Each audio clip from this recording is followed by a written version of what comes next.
Okay, wait. Can I ask you something weird? Yeah. What happened? No, no, nothing happened. I've been thinking about something. Okay. Like, I was holding my water bottle this morning, just sitting there, and I kept trying to say the word condensation. You know, when the bottle gets wet on the outside? Oh, yeah. And I know that word. Like, I've read it, I've seen it. But when I tried to say it out loud, nothing came out. My mouth just stopped. Wait, seriously? I'm not joking. I just sat there, holding the bottle, mouth open, like a fish. Oh, no. And then I thought, wait, am I fluent or not? Because I felt fluent. But then that happened. Okay, so this is actually, this is a real thing. That happens to me too. Really? Yeah, like, I know the word. It's in my head somewhere, but it just won't come out.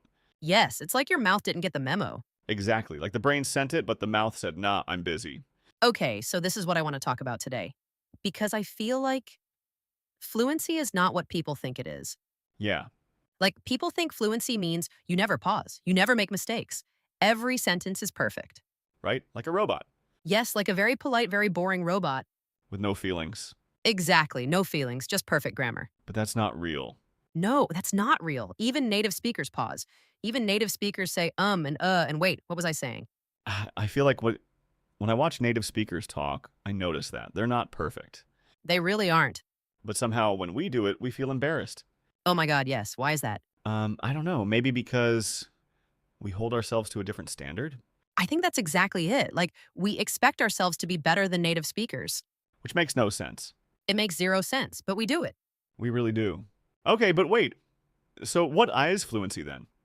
Like if it's not being perfect, Okay, so this is what I've been thinking about. And honestly, it kind of changed things for me. tell me. Fluency is not about being perfect, it's about being able to keep going. Hmm. Like, you make a mistake, but you don't freeze. You make a mistake, but you fix it and move on. That is fluency. So it's more like flow? Yes, flow. That's the word. You don't stop, you don't crash, you just keep moving, Okay, that actually makes me feel better. right? Because I think a lot of people, and I've been one of these people, they wait. They're like, I'll speak when I'm ready, when I'm perfect. Oh yeah, I did that for years. And then you never speak Yeah, you never speak. because ready never comes. It really doesn't. Like I kept thinking, okay, one more month of studying, one more chapter, one more lesson, and then I'll be ready to speak. And And then I'd finish the lesson and think, okay, one more.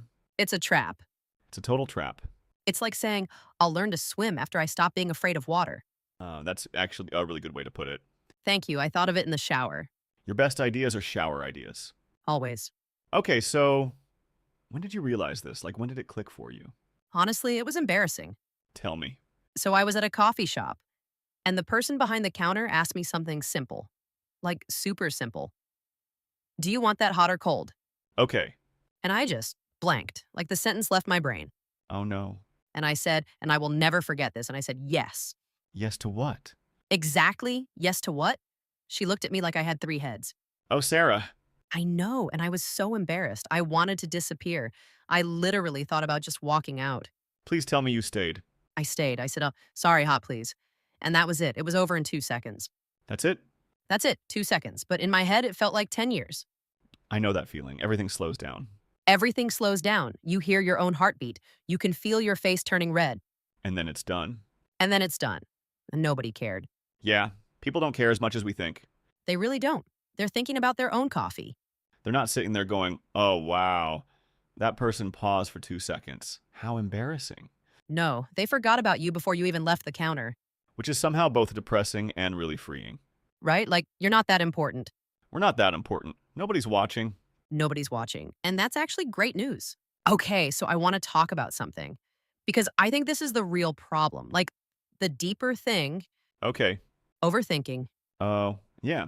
You know what I mean? Yeah, I know exactly what you mean. Like, you're in a conversation, and instead of just talking, your brain is running 10 different programs at the same time. What programs? Okay, so like, program one, what do I want to say? Program two, how do I say it in English? Program three, is my grammar correct? Program four, what do I do with my hands? Program five, does my voice sound weird? Oh my God. And by the time all these programs are running, the moment is gone. The conversation has moved on. Yes, and you look like you weren't even listening. Or like you're slow.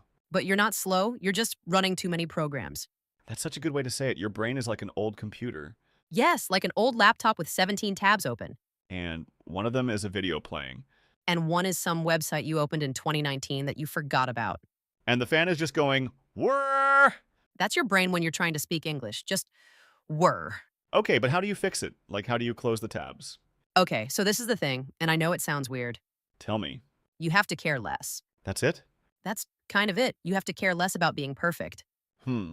Because the overthinking comes from caring too much. Like, I must say this perfectly. I must not make a mistake. I must sound like I know what I'm doing. And all that pressure freezes you. Exactly. The pressure is the problem.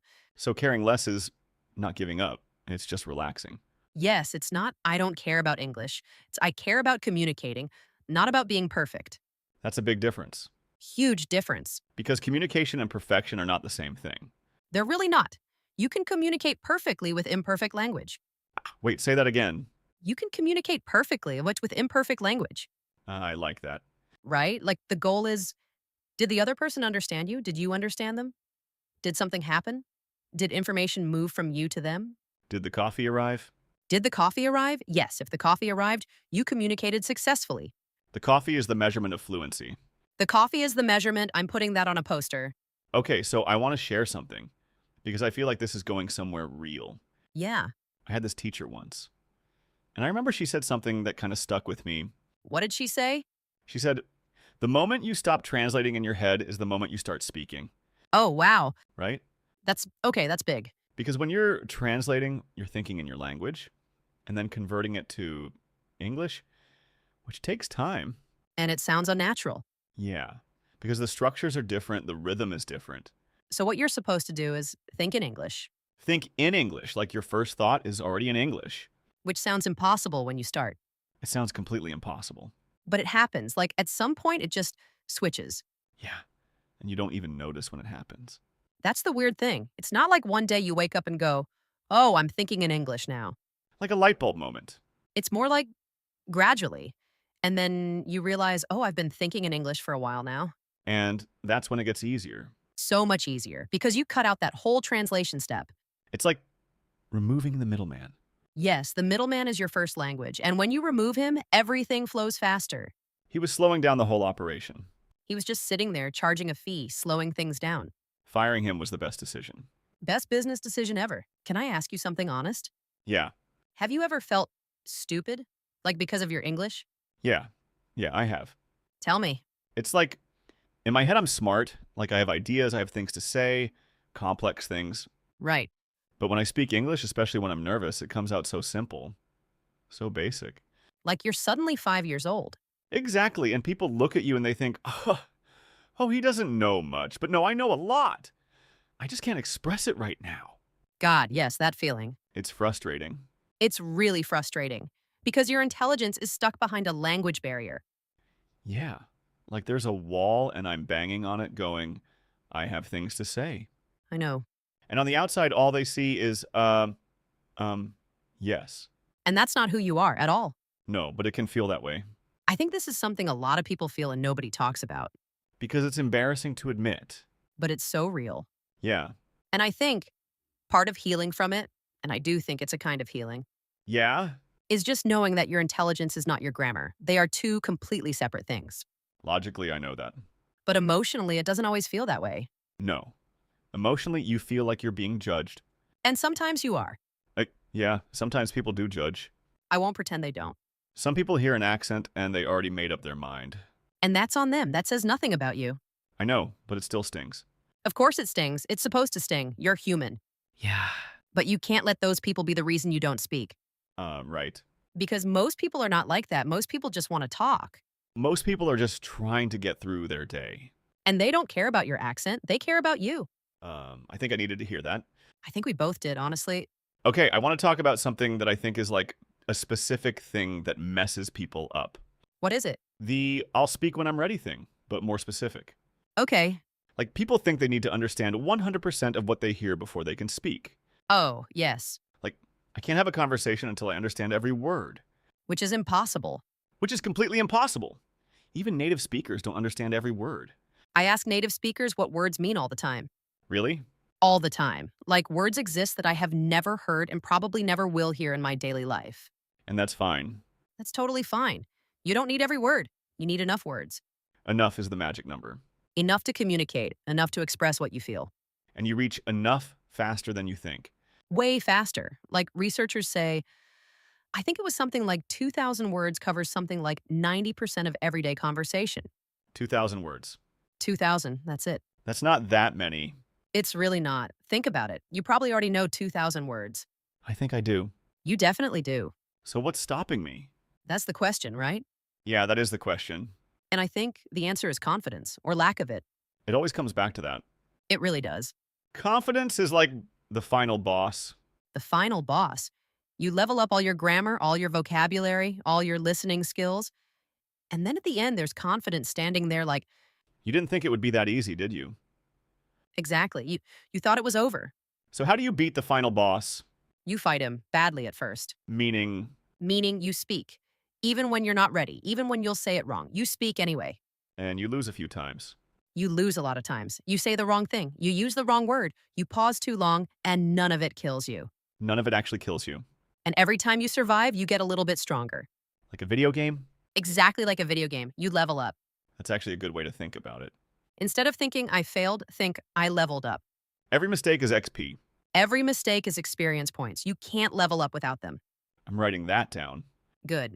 Okay, wait. I want to come back to something because I feel like we skipped past it.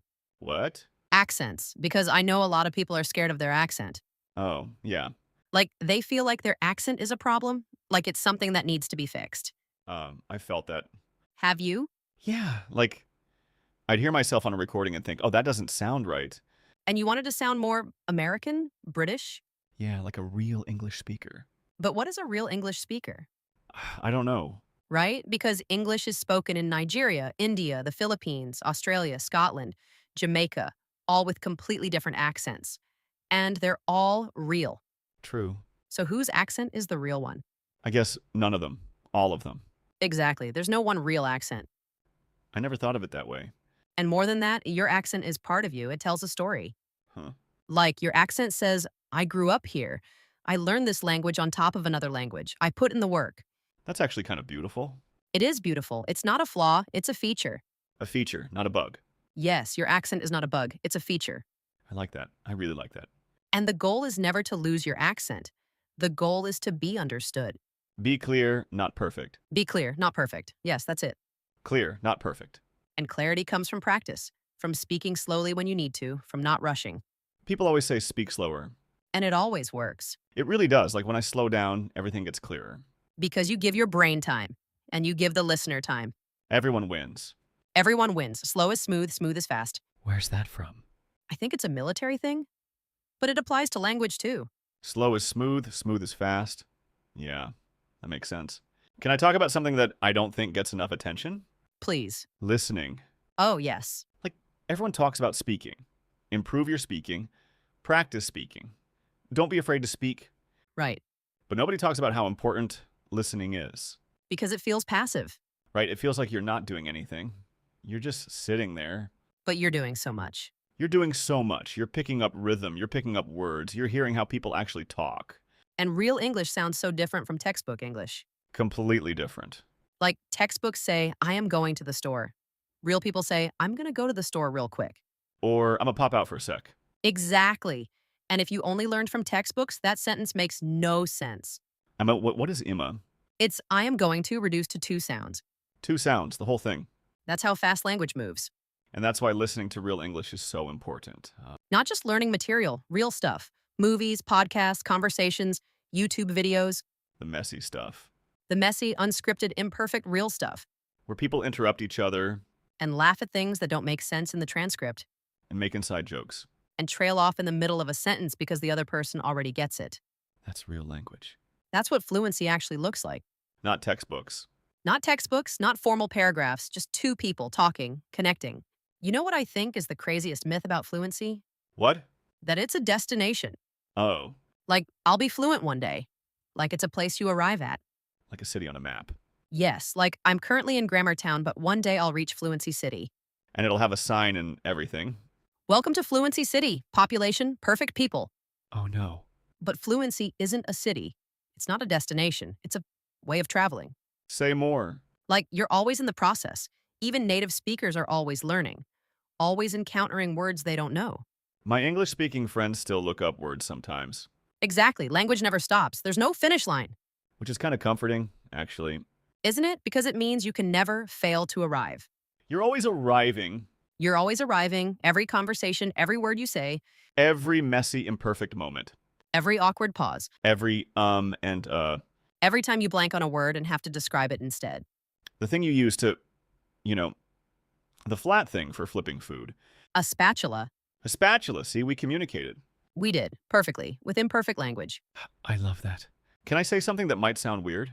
Of course. I think a lot of people who struggle with speaking English, it's not really about English. What do you mean? Like the fear isn't really about grammar or vocabulary. It's about something else. It's about being seen and being judged. Yeah. Like when you speak, you're putting yourself out there. And what if people laugh? What if people think less of you What if you say something wrong and everyone notices? and you feel small? And the thing is, you could have perfect grammar and still feel that fear. Because the fear is not about English. It's about vulnerability. That's really true. Speaking a language is one of the most vulnerable things you can do. Because you're saying, this is me, this is how I think, this is how I feel. And you're doing it in a language that isn't fully yours yet. That takes courage. It does. It takes real courage. And I think people who learn new languages and speak them, even badly, are braver than they think. Way braver. Like genuinely brave, not performatively brave, actually truly brave. Because they're scared and they do it anyway. That's the definition of brave. Feeling the fear and speaking anyway. Yes. I wish someone had told me that earlier. Me too. I think it would have helped. A lot. Okay. I want to do something fun now. Oh, good. I was getting emotional over here. Were you crying? No, maybe a little. It's okay. What's the fun thing? Let's talk about things people say when they're nervous in English, like specific things. Oh, yes, the survival phrases. The survival phrases. Okay, what's yours? What do you mean? Like, when you're nervous and you need time, what do you say? Oh, I say that's a good question. Classic. It buys time, and it makes me look thoughtful. It's genius. That's a good question. Meanwhile, your brain is turning on. Starting up, loading. Booting up. What's mine? I say, let me think. That's a good one. And I slow down my voice. Like I speak a little slower and quieter. And people think I'm being deep. When really you're just stalling. When really I'm stalling. I've bought myself 5 seconds. 5 seconds is everything. 5 seconds is enough time to find the word. Or at least a word close enough. Close enough is the goal. Close enough is always the goal. What else do people do? Okay, some people, and I love this, Ra, they repeat the question back. Oh, yeah! Like, so you're asking about, yes, I think, And by the time you've repeated it, you figured out the answer. because saying the question out loud helps your brain organize. That's actually a real technique. It totally is, and it works. Teachers do this too, right? Like good teachers. Yes, it validates the question, gives everyone time, and helps the teacher think. Same principle. Everything connects. Everything connects. Okay, so we've been talking for a while, and I want to sort of bring it somewhere. Yeah. Like, well, what's the actual point? What do we want people to take from this? Because I think we've said a lot of good things, but I want it to land somewhere. Okay, I'll try to say it. Go. I think. The point is that you've been thinking about fluency wrong. Most people have. Mr. You've been thinking fluency means perfect, smooth, effortless, never pausing, never making a mistake. The dream version of English. The dream version that doesn't exist. Not even for native speakers. Right. And because you've been chasing that impossible thing, you've been telling yourself you're not good enough. Not yet, not ready, not fluent. And you've been waiting. Waiting to speak, waiting to try, waiting for the moment you're finally ready. And the moment never comes. Because that version of ready was never real. So what do we do? We redefine it. Fluency isn't perfection. Fluency is movement. Fluency is trying. Fluency is, even when it's messy, keeping going. The coffee arriving. The coffee arriving, yes. Simple enough for a coffee order. Complex enough for a conversation. And everything in between. And the only way to get there is to Start, just start. just start. Messy and scared and imperfect. And alive. And alive, yes. I'm going to say something that might be controversial. I love controversial. I think mistakes are not just okay, I think they're necessary. Oh, say that louder. Mistakes are not just acceptable, they are required. You cannot get fluent without them. It's like building muscle. You have to break it down to build it up. Exactly. Every mistake is a micro tear, and then it heals stronger. And you're never going back to how you were before. Each mistake moves you forward permanently. So when you make a mistake, Good, you did the work. you paid the fee You leveled up. every time. Every single time. Okay, I love this. Yeah? I feel like we should have this conversation every week. We kind of do, though, We kind of do, just usually over food. which makes everything better. Always better with food. Okay, one more thing, because I keep thinking about something. What? The people listening to this right now, Yeah. some of them might be on a bus, or washing dishes, or doing something small, Yeah. and they've been thinking about this for a long time. Like, why can't I just speak? Mister, And I want to say something to them directly. say it. You're not broken. You're not slow. You're not bad at English. You're not. You're just at a stage in a process. And the process is working, Even when it doesn't feel like it. especially when it doesn't feel like it. Because the hard moments, the moments when you freeze, when you blank, when you say the wrong thing, those are the moments your brain is working hardest. And after those moments, you grow. Without fail. So don't give up, Please don't give up. not because someone told you to be strong, but because you've already come so far. And you don't even know it. You really don't. You really don't see how far you've come. Okay, I think we're at the end. Are we? We've been talking for a while. Have we? It didn't feel that long. It never does when it's real. When it's real, When you're just talking, no script, no plan. just two people Just saying what they feel. in imperfect English, In beautiful, imperfect English. the most honest kind. The best kind. So, is that the lesson? I think it is. Imperfect is honest, Imperfect is real. and real is better. Always. Always. So, just to bring it back to the water bottle. The water bottle. Condensation. Condensation. Did you know that word before today? I mean, I'd heard it. But could you use it? I can now. Because we talked about it, naturally, in a real conversation. Not from a textbook. Not from a flashcard. From a real moment. From you holding your water bottle and having a thought. That's how you learn language. That is exactly how you learn language. Through living, Through real moments, real feelings, real conversations. not in isolation. In connection. That's beautiful, Sarah. It's just true. Sometimes true things are beautiful. Yeah, they are. Okay, last thing. Yeah. I want to leave people with something. One thing. Okay, what is it? You don't need to be perfect to be understood. Yeah. You just need to be willing. Willing to try. Willing to stumble. Willing to look a little silly sometimes. Willing to say the wrong thing and keep going. That's it. That's all of it. The whole course. The whole curriculum. You're not bad at English. You're just practicing, And you always will be. and that's okay. That's more than okay. That's the point. That's the whole point. Thanks for this. Yeah, I needed it too, honestly. Did you? Yeah, I forget sometimes that it's okay to be where I am. We all forget. That's why you need these conversations. To remind each other. Exactly. See you next time. See you next time.